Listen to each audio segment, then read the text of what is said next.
అందరికీ శుభోదయం. ఈరోజు దేవుని వాగ్దానం ఏమనగా, యోహాను సువార్త 15వ అధ్యాయము 7వ వచనము.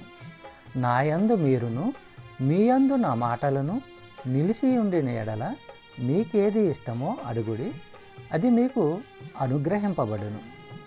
సహోదరి సహోదరులారా, విశ్వాసులు లోకము దృష్టిలో లక్ష్యము సాధించిన వారుగా కనబడేందుకు, ధనికులయ్యేందుకు ఈ భూమిపైన విలాసాలు సౌఖ్యాలు అనుభవించవలసిన పద్ధతి గురించి యేసు ఇక్కడ చెప్పడం లేదు.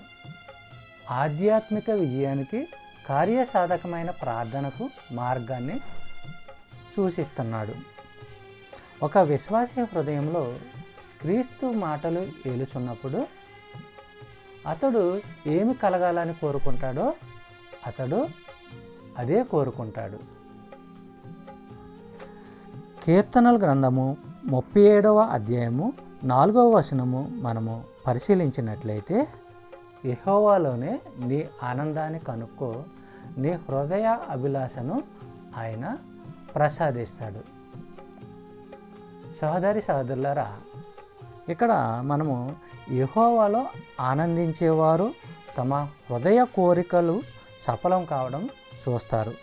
ఎందుకంటే వారి యొక్క కోరికలు దేవుని యొక్క సంకల్పానికి అనుగుణంగా ఉంటాయి. కాబట్టి దేవుడు విశ్వాసి ఏదైతే కోరుకుంటాడో అది నెరవేరుస్తాడు.